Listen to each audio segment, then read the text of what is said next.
आदि में परमेश्वर ने आकाश और पृथ्वी की सृष्टि की। और पृथ्वी बेडौल और सुनसान पड़ी थी, और गहरे जल के ऊपर अंधियारा था, तथा परमेश्वर का आत्मा जल के ऊपर मंडलाता था। तब परमेश्वर ने कहा, उजियाला हो, तो उजियाला हो गया। और परमेश्वर ने उजियाले को देखा कि अच्छा है, और परमेश्वर ने उजियाले को अंधियारे से अलग किया। और परमेश्वर ने उजियाले को दिन और अंधियारे को रात कहा। फिर परमेश्वर ने कहा, जल के बीच एक ऐसा अंतर हो कि जल दो भाग हो जाए। तब परमेश्वर ने एक अंतर करके उसके नीचे के जल और उसके ऊपर के जल को अलग अलग किया, और वैसा ही हो गया। और परमेश्वर ने उस अंतर को आकाश कहा। तथा सांझ हुई, फिर भोर हुआ। इस प्रकार दूसरा दिन हो गया।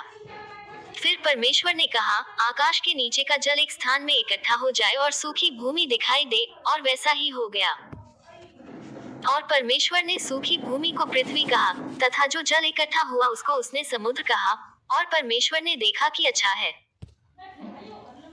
फिर परमेश्वर ने कहा, पृथ्वी से हरी घास तथा बीज वाले छोटे छोटे पेड़ और फलदायी वृक्ष भी, जिनके बीज उन्हीं में एक एक की जाति के अनुसार होते हैं, पृथ्वी पर उगे, और वैसा ही हो गया।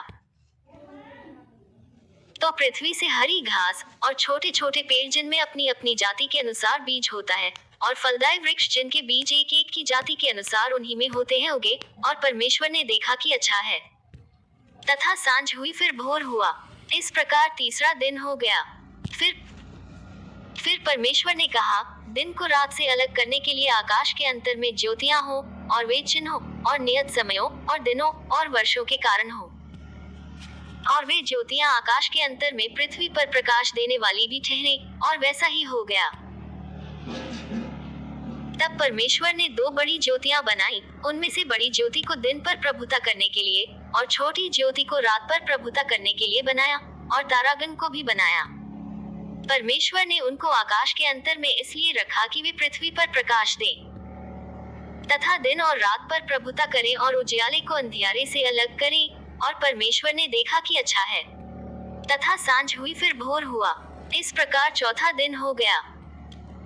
फिर परमेश्वर ने कहा, जल जीवित प्राणियों से बहुत ही भर जाए, और पक्षी पृथ्वी के ऊपर आकाश के अंतर में उड़े। इसलिए परमेश्वर ने जाति जाति के बड़े बड़े जल जंतुओं की और उन सब जीवित प्राणियों की भी सृष्टि की, जो चलते फिरते हैं, जिनसे जल बहुत ही भर गया, और एक एक जाति के उड़ने वाले पक्षियों की भी सृष्टि की। और परमेश्वर ने देखा कि अच्छा है। और परमेश्वर ने यह कह के उनको आशीष दी कि फूलो फलो और समुद्र के जल में भर जाओ, और पक्षी पृथ्वी पर बढ़ें। तथा सांझ हुई, फिर भोर हुआ। इस प्रकार पांचवा दिन हो गया। फिर परमेश्वर ने कहा, पृथ्वी से एक एक जाति के जीवित प्राणी, अर्थात घरेलू पशु और रेंगने वाले जंतु, और पृथ्वी के वन पशु जाति जाति के अनुसार उत्पन्न हो, और वैसा ही हो गया। सो परमेश्वर ने पृथ्वी के जाति जाति के वन पशुओं को, और जाति जाति के घरेलू पशुओं को, और जाति जाति के भूमि पर सब रेंगने वाले जंतुओं को बनाया। और परमेश्वर ने देखा कि अच्छा है। फिर परमेश्वर ने कहा, हम मनुष्य को अपने स्वरूप के अनुसार अपनी समानता में बनाएं, और वे समुद्र की मछलियों और आकाश के पक्षियों और घरेलू पशुओं और सारी पृथ्वी पर और सब रेंगने वाले जंतुओं पर, जो पृथ्वी पर रेंगते हैं, अधिकार रखें। तब परमेश्वर ने मनुष्य को अपने स्वरूप के अनुसार उत्पन्न किया, अपने ही स्वरूप के अनुसार परमेश्वर ने उसको उत्पन्न किया, नर और नारी करके उसने मनुष्यों की सृष्टि की। और परमेश्वर ने उनको आशीष दी, और उनसे कहा, फूलो फलो और पृथ्वी में भर जाओ, और उसको अपने वश में कर लो, और समुद्र की मछलियों तथा आकाश के पक्षियों और पृथ्वी पर रेंगने वाले सब जंतुओं पर अधिकार रखो। फिर परमेश्वर ने उनसे कहा, सुनो, जितने बीज वाले छोटे छोटे पेड़ सारी पृथ्वी के ऊपर हैं, और जितने वृक्षों में बीज वाले फल होते हैं, वे सब मैंने तुमको दिए हैं, वे तुम्हारे भोजन के लिए हैं।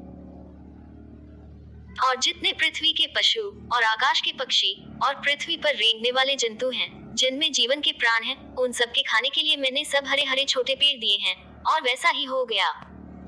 तब परमेश्वर ने जो कुछ बनाया था, सबको देखा, तो क्या देखा कि वह बहुत ही अच्छा है।